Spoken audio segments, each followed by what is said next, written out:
2 Chronicles, chapters 13 and 14.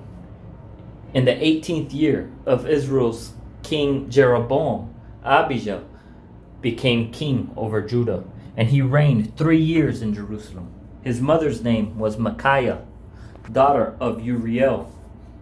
She was from Gibeah. There was war between Abijah and Jeroboam.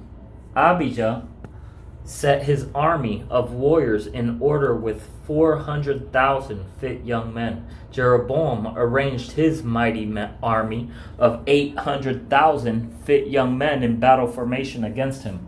Then Abijah stood on Mount Zemaraim,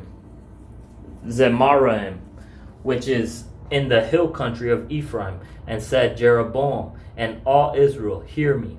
Don't you know that the Lord, God of Israel, gave the kingship over to Israel, to David and his descendants forever by a covenant of salt? But Jeroboam, son of Nebat, a servant of Solomon, son of David, rose up and rebelled against his Lord. Then worthless and wicked men gathered around him to resist Rehoboam, son of Solomon. When Rehoboam was young, inexperienced, and unable to assert himself against them.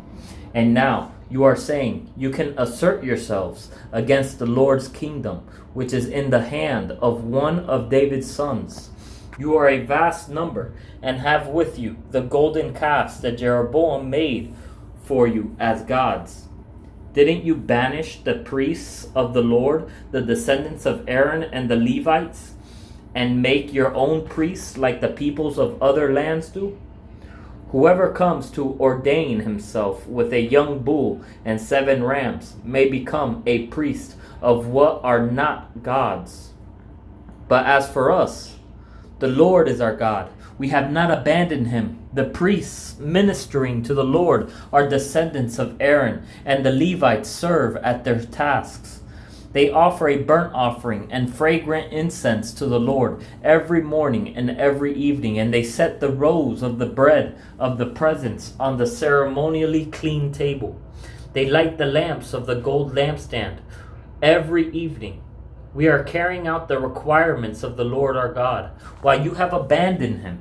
Look, God and his priests are with us at our head. The trumpets are ready to sound. The charge against you Israelites.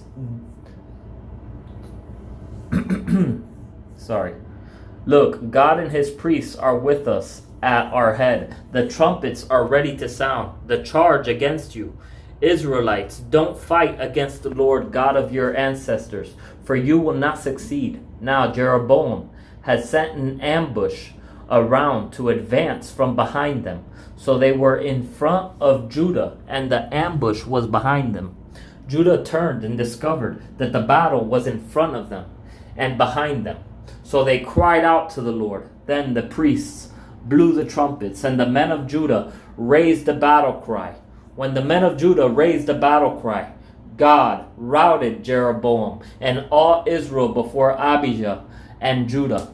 So the Israelites fled before Judah, and God handed them over to them. Then Abijah and his people struck them with a mighty blow, and 500,000 fit young men of Israel were killed. The Israelites were subdued at that time. The Judahites succeeded because they depended on the Lord, the God of their ancestors.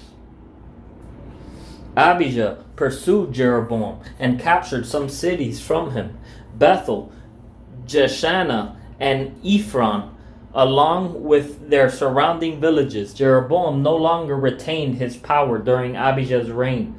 Ultimately, the Lord struck him and he died. However, Abijah grew strong, acquired 14 wives, and fathered 22 sons and 16 daughters.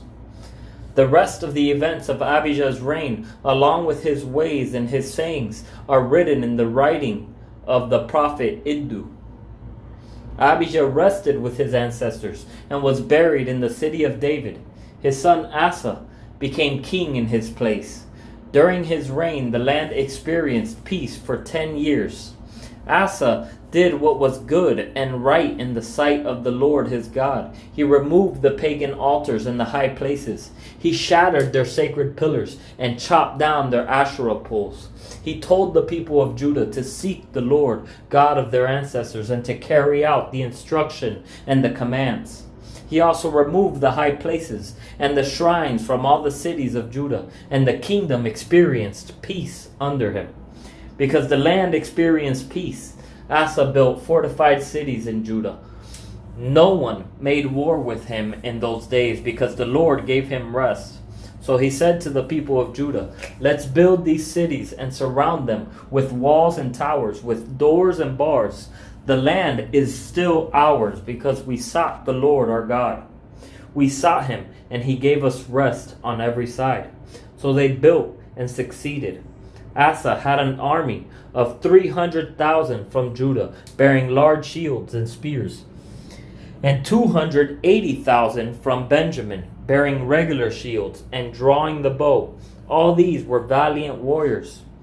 Then Zerah the Cushite came against them with an army of 1,000,000 men and 300 chariots. They came as far as Mareshah. So Asa marched out against him and lined up in battle formation in Zephathah Valley at Mareshah. Then Asa cried out to the Lord his God, "Lord, there is no one besides you to help the mighty and those without strength.